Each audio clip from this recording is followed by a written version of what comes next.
আসসালামু আলাইকুম ভিউয়ার্স, কেমন আছেন সবাই? ঈদে ঘুরতে আসছি হলো ময়মনসিং এর ভালুকাতে।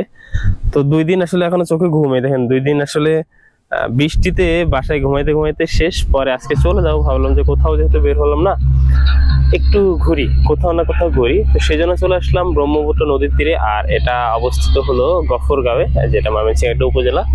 আর গফরগাঁওয়ের এই প্রাণকেন্দ্রেই এই সুন্দর এই ব্রিজটা অবস্থিত, যেটা মানে এখানে অনেকটা যারা ঘুরতে আসেন তারা ওয়ান কাইন্ড অফ পদ্মা সেতুর স্বাদ এখান থেকে নিতে আসেন।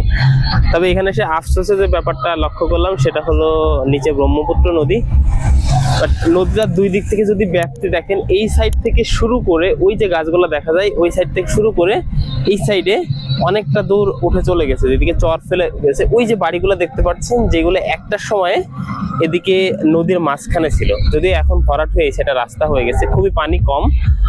যেটা হয়েছে এই জিনিসটা খুবই মানে কষ্ট দিল যে ব্রহ্মপুত্র নদী এটা, আর সেই ব্রহ্মপুত্র নদীর আগের সেই চিরাচরিত রূপ আসলেই নেই। এটা বর্ষাকাল চলতেছে, লাস্ট 15 দিন ধরে এদিকে বৃষ্টি চলতেছে, তারপরেও পানির সেই স্রোতটা আর নাই। আসলে আমাদের পার্শ্ববর্তী দেশ ইন্ডিয়া যে পানির ব্যাপারগুলো তাদের সাথে ন্যায্য যে হিসাবটা আমরা না পাওয়ার কারণে আসলে আমাদের মূল যে নদীগুলা, সেই নদীগুলা কিন্তু আস্তে আস্তে সব বিলীন হয়ে যাচ্ছে।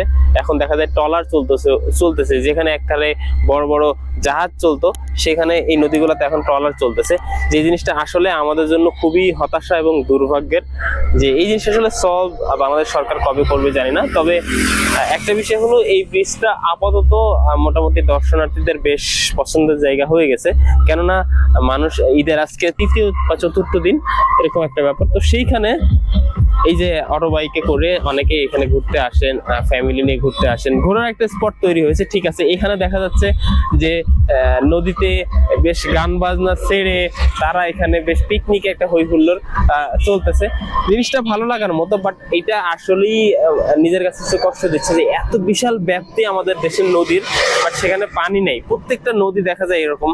এই জিনিসটা আসলে এই ব্রিজে এসে ব্রিজটা সুন্দর লাগলো, আর জিনিসটা আসলে একটু মানে হতাশাটা বয়ে নিয়ে আসছে। তবে তারপরেও এইখানে যেটা হতাশা নিয়ে আসছে সেটা আসলে বলে তো আসলে আমি কিছু করতে পারবো না। তবে এটা যে সচেতনতামূলক, যে যারা আসলে এই বিষয়গুলো দেখভাল করেন, তারা যদি এতটুকু হলেও এই আমাদের পানির সমস্যাটা একটু হলেও সমাধান করার চেষ্টা করেন, আসলেই ভালোর ব্যাপার আমাদের জন্য, দেশের মানুষের জন্য, দেশের মানুষের ফসলাদির জন্য, দেশের মানুষের উন্নয়নের জন্য।